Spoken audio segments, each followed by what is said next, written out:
Hello mga kawaray nun. Nandito na naman si Waray Life in America. This time, gawa tayo ng basic na napakasimpleng basic lang sa buhay natin. Like sa pagluluto ng rice. Maraming mga tao na hindi makuha-kuha ang tamang pagluluto ng rice.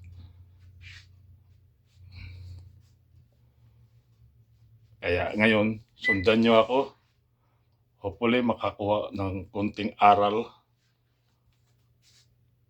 at makikita nyo kahit marami sa atin nagluluto sa lahat gumagamit tayo ng electric na ngayon. Kaya ipapakita ko sa inyo ang konting kaalaman ng pagluluto ng bigas maging kanin sa simpleng paraan lang. First, ganito ang gawin natin. Takal tayo ng 10 cups.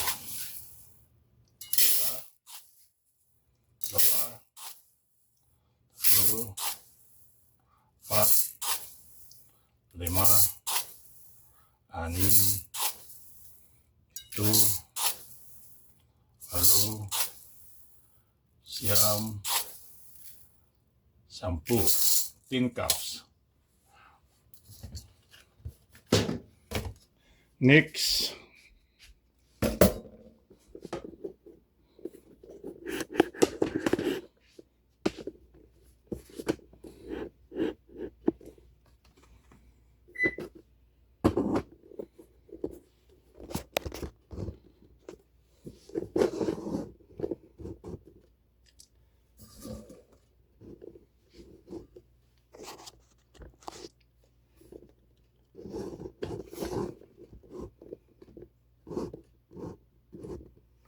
Next, hugasan natin. You need to wash the rice 5 times. Hindi tayo pwede isang hugas lang o 3 hugas.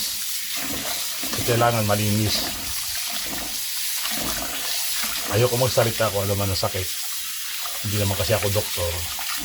Pero sa kaalaman ko, kailangan tayo maghugas ng rice ng 5 times.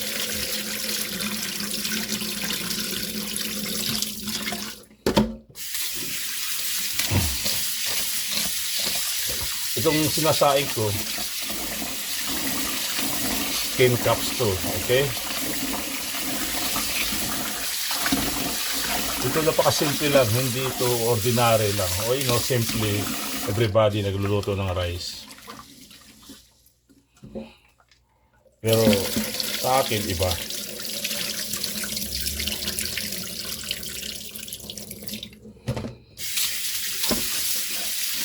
Dalawa pa lang. We need to be 5 times.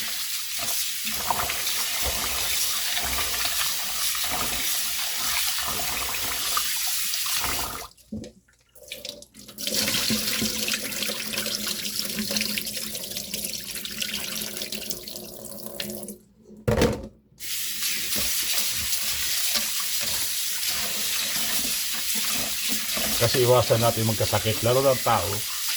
Habang tumatanda tayo, marami na tayong nararamdamang sakit.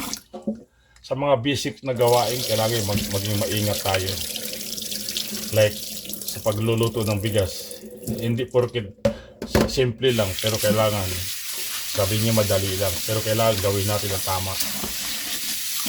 Lalo na sa ngayon. Sa panahon ngayon, tumatakbo sa atin, karamihan, gamot na lang. Okay, this is 5.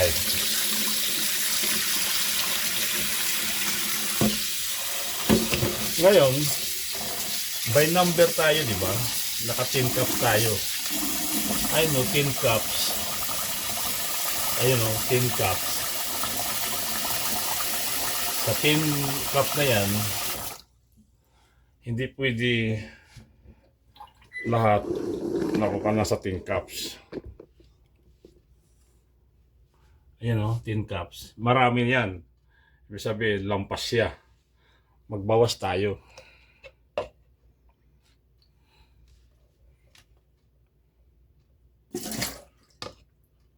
Ang tubig sa tin cups, lagi nyo ilalagay doon sa pinakalas.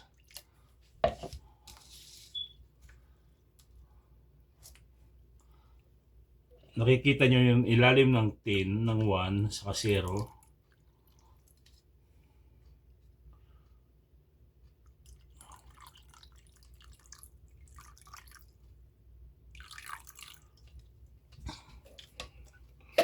Nakikita nyo yung tins na yan. Yung tin cups na yan, okay, tama kayo, tin cups yung sinaing natin. Pero hindi kayo dapat pumunta doon sa isang guhit na yan. Ilagay nyo yung tubig nyo sa ilalim ng numero. Sa ilalim ng numero ng number 10. Hindi na mo kailangan doon mo ilagay sa guhit, sa middle na yan. No. Ilagay mo doon sa ilalim ng guhit ng number. Iyan, walang mintis yan. Hindi yan magkukuhaan, hindi siya sabihin na hindi siya mahihilaw, hindi siya matubig. Okay? Yan, basics 101 lang yan. Hindi porket sabihin nyo, bigas lang yan, kanin lang yan. Kaya yan. Ang kinukuha natin, yung atin kaligtasan, healthy ba? Tandaan nyo, lagi nyong huhugasan ang bigas nyo, 5 times nyo huhugasan. Kasi may sakit tayo mararamdaman kung ang bigas natin hindi gaano malinis.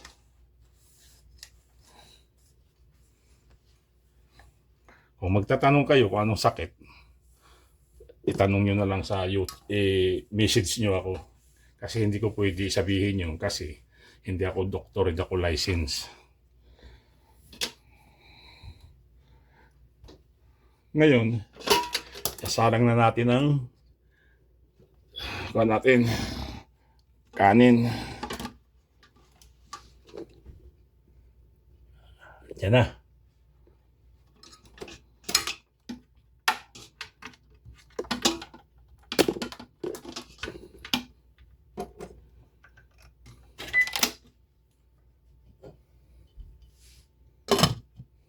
Okay.